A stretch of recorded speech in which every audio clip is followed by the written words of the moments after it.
G'day, my students. So today we're going to look at how best to study. Study is one of those things that teachers often tell you to do. They say, "Hey, go study," without any actual how to do. So we're going to try and remedy that a little bit here. So we're going to look at some interactive study notes.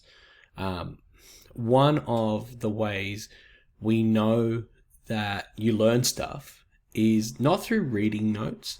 In fact, I'd say once you've made these, throw them away. And if you want to study this topic again, remake your new notes. But if you want to keep them for reading, that's up to you. So one of the ways we learn stuff really well is actually not through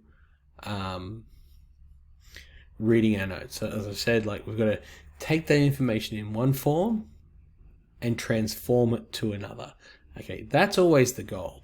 And one of the problems with taking notes is that it often ends up looking like you've got your set of class notes or your textbook and or your lecture notes, and you just start copying those out. And you might start with summarizing a little bit, but eventually you'll just get to the point where you're rewriting them. So that's really ineffective. It's a really low level, low status way of studying. So quite the Sigma study. Now, what we want to do instead is we want to study in a really effective way. We want to be study alphas. So this is just a guide. It's just one way. And I'll produce more and more showing you how to study because that's important. And again, we always tell you to go study as teachers without giving you a lot of guidance. And that's not ideal. So we're going to make some interactive study notes.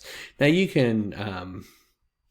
I'll have a link to this as a PDF template down below, but it doesn't matter. What you can do, if you want, is just draw this on your page. So we've got 4 boxes on our page, okay?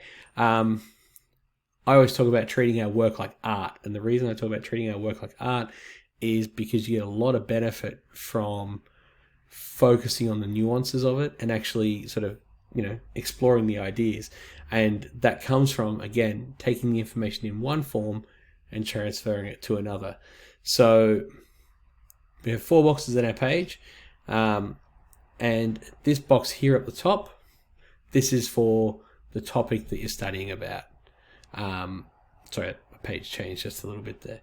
It's for the topic that you're studying about. For example, so that's the concept being summarized. Then we have this little box. See how this box is smaller? It's about this is 2/3 of the page across. This is 1/3 of the page across. And that's because this is just for your vocabulary and keywords. I want you to write these words in a different color than you would normally write. So if you're going to write in blue for most stuff, make it black or red or green or purple or whatever color you want. Just make it a different color. The next side here is for a sketch. Here you're going to sketch the concept. I'm going to put a drawing there just because it's on the computer that I've just pulled from Google Images in a second when I show you an example. And that's probably a bit more detailed than it needs to be. It can be any way that you can represent the concept that you're summarizing, that you're studying, in a visual way. It doesn't have to be a super accurate drawing. In fact, it probably doesn't need to be that at all. It can just be a simple sketch. One I've seen people do this. We talk about forces, and they talk about an arrow showing the size of the force and a block showing the mass, and they show just 2 different versions of that. And that's enough for some people, right? So you put a diagram there. I'll show you an example in a minute of whatever it is just being studied, whatever the concept is. And then we have a summary or an explanation. Now this is a paragraph, at least thereabouts, paragraph style, where you write it. And the trick is you need to use every one of the keywords in your paragraph. All right, that's the hard part. And I also want you to put those in a different color. So if we said do it in a different color, that's where that's coming into play. So this is a really neat way, because what we're doing is we're taking a big concept, we're breaking it down to its key terms. That's all. Then we're taking those key terms and we're drawing like a sketch of the main idea. Okay, what's it look like? Then we're going to, from that sketch, we're going to write an explanation about it or a description or whatever using all of the keywords up here. And we see we've taken that information from our textbook or our class notes or our lecture notes, whatever, into the bare bones, then into a visual medium, and then back into a written medium. What I don't want to see is I don't want to see you having the text open that you're studying from by the time you get to this last section. Don't do that. Get rid of that. Use these two bits up here as your guide. So here's an example. So we've got a fresh page. All right, and we want to look at the concept of a river. Imagine, for example, you're in a geography class and you're learning about rivers. So we write down all of our keywords, all right? So there's like headwater, freshwater, source, groundwater, mouth, wetland. Those are key river phrases. There are others, but these are the ones I'm focused on. So I've got my words here, and now I'm going to do a quick sketch of what it is. I still have my textbook open for this part, or my class notes, or my study, whatever it is that I'm studying from.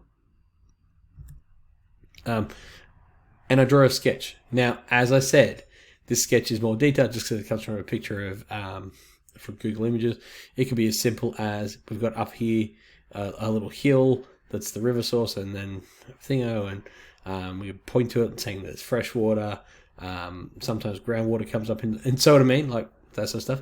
And then from this diagram here and these, we close our book or whatever it is we're studying from, and we write a paragraph. All right. In this case, we've written a paragraph about what a river is, with all of the information that we would need to know. And what you've now got is you've got, so it's called interactive because you've got a framework and you interact with it. We've got an interactive study guide for what a river is. And I hope that made sense. If you have any questions, put them in the comments below. There will be a link to the PDF in the comments. Again, entirely, you can just draw this on the page. It's pretty straightforward. Make it pretty. Again, treat your work like art, and that'll always steer you well. Have fun. And as I said, any questions, pop in there. Thanks for watching. Don't forget to subscribe and all that sort of stuff. And yeah, we'll see you next time. Bye now.